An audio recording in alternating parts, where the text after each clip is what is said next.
2, 3. Hi guys, welcome back to my channel.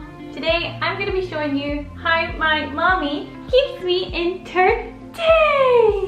Hi guys, welcome back to my channel. Today I'm going to be filming a video on how I keep my little Bubba entertained. So if you're new over here, I'm a mum of 2. I have a 2-year-old and I have this little bundle of joy who is 6 months old. Her name is Amaya. Say hello.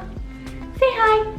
Hello! So as a mum of 2, I'd like to think I have a fair bit of experience entertaining little ones, but a fun fact that you might not have known about me is that my part-time job is working at a nursery teaching mama and baby classes. So today I'm going to be showing you some of the activities that we do in class as well as what I do with my little ones at home. And if you like what you see today, I would love for you to hang around and click on the subscribe button below so you can see more videos from me and my family. Without further ado, let's get into how I entertain my babies.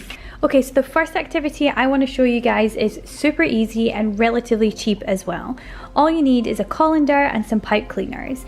The idea is that you thread the pipes through the holes and just watch your little one pull them out one by one. It's so good for their fine motor skills, and I was actually surprised at how long Amaya spent on this. I got like a whole 10 minutes of peace, which is a victory at this age.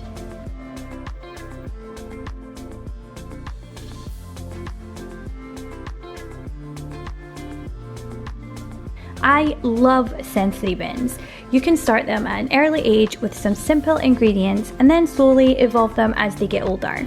Here I've used some oats and I just threw in some rubber toys. Remember, babies are constantly discovering the world around them, so exposing them to new textures will definitely help them develop those senses. Even if she puts some in her mouth, I'm actually not that worried because as long as they're not allergic and she doesn't make a meal out of it, then I'm fine with that. This bin I used coloured rice. I'll link the recipe down below. It's also quite easy to put together, but it's another texture for her and she'll benefit from also hearing the sound of the rice moving around in the tray.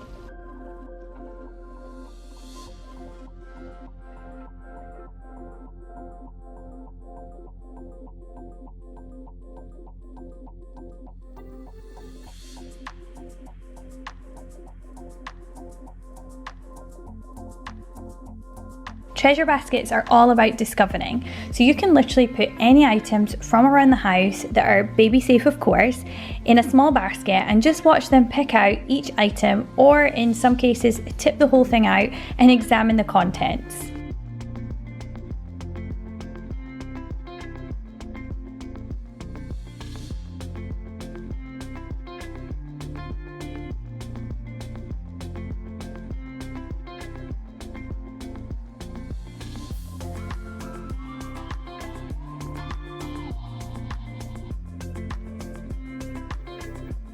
And here we have our homemade ball pit. Okay, so I don't have one of those fancy ones. I literally just used a small paddling pool and I ordered some balls that I got on Amazon. Everything that I'm going to talk about in this video, guys, I'm going to link in the description box below. So I'll definitely pop the balls on there as well. And for some more added fun, I added some bubbles with our little bubble machine, which is just instant fun for all ages.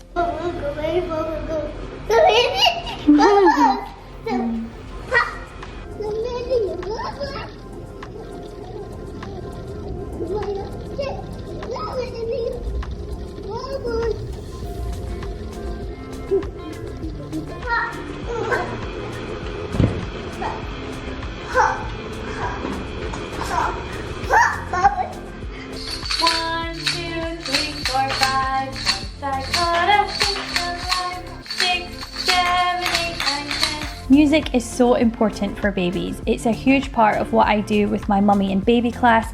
It helps the body and mind work together. So when you expose them to songs, it helps them learn the sounds and also the meanings of the words. I got these little baby band instruments from Amazon. They are great for little small hands, so I'm gonna link them down below. Far away, Mama Duck said quack, quack, quack, quack, and only 4 little ducks came. You will notice your baby will start to signal and gesture way before they can talk. So a huge part of my classes is to focus on singing but also gesturing. That will help babies and toddlers express themselves and be able to communicate with you at an early age. Then round the garden. We stretch our arms, stretch our arms, stretch our arms.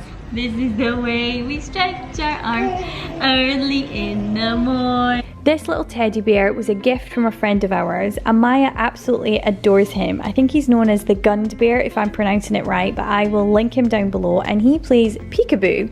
Now, PeekABoo is a hugely beneficial game to play with your little one, and again, it is super easy to do with them.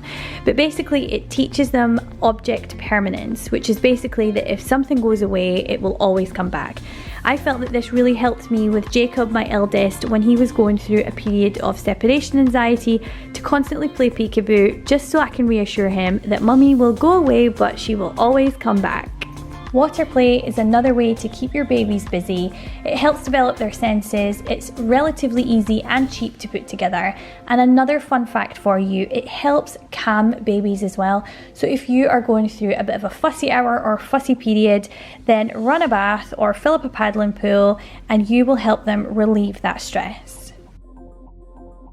On the subject of water, this inflatable water pad from Amazon was a great way to encourage Amaya when she started tummy time.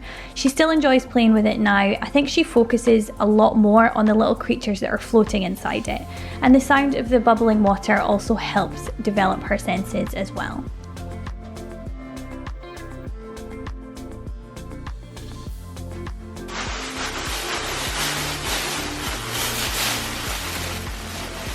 Foil blankets, or as some people call them, space blankets, are another winner. So they are baby safe, they're relatively cheap to buy, and they make some great crackling noises. Babies also love to watch all the lights bounce off them too. And you can make it more exciting by throwing in some toys, spread them around the blanket so that they would have to reach out or hunt for them. I'm using these Munchkin rubber bath toys, which she loves because they're super colourful and she likes to chew on them as well.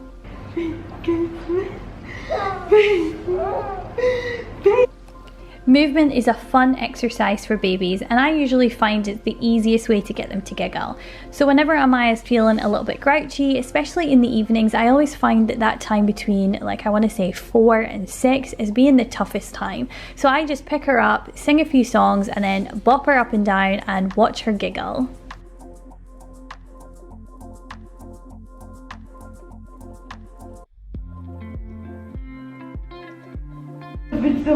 The elephant stomp.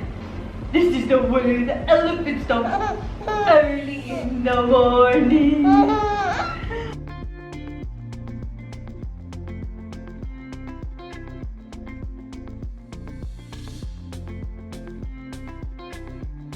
Tummy time isn't her favourite thing to do anymore. I think now that she's sitting up, she knows that they are far more exciting positions to be in than to be laid on her front. So I do think it's still important because she's still working on her core strength and core muscles. I try and make it as fun as possible by either adding in some toys or I make it our reading time. So she really likes her touch and feel books, and that's where I try and do some of our reading.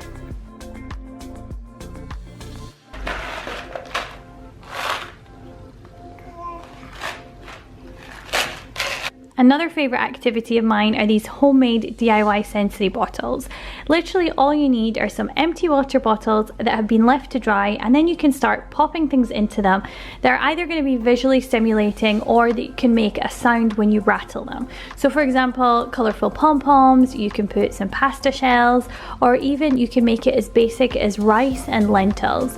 They will still get so much entertainment out of them. Just as they start shaking them, they will hear the noise. It also teaches them cause and effect. So basically, babies will start learning that once they shake, they will hear a noise, which is great for their development.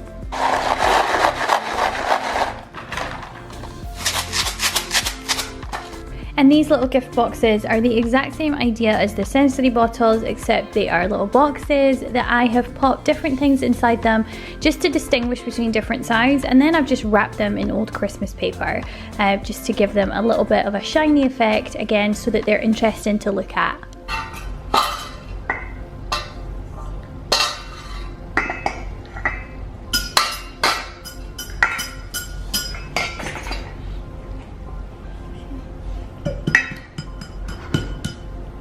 Here's another free and fun game, although quite noisy, game to keep your little ones entertained, and it's applicable for quite a few ages as well. As you can see, my two little ones have formed a little musical band. Basically, I just pop some pots, pans, really any utensils that are deemed safe for children, and then just watch them tap and bang away.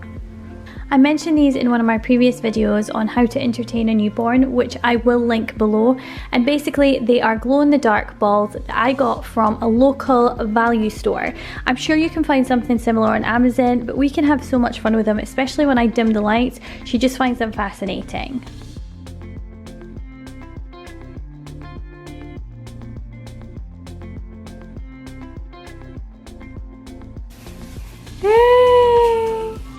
She loves to touch and feel pom-poms. I just make sure that I am especially vigilant when we're playing with them, and I make sure that I handle them more so than she does, just because tinsel isn't something that you want your child to pop in their mouths. To be fair, with all of my activities, I would definitely recommend 100% adult supervision, just because babies are not supposed to be left by themselves. But with pom-poms, I just make sure I pay extra attention anyway. I'm encouraging Amaya to crawl at the moment by just placing some toys around her in a circle and have her reach out to them. Of course, it's much better if she was laid on her front as though she's doing tummy time, but today she was not a fan.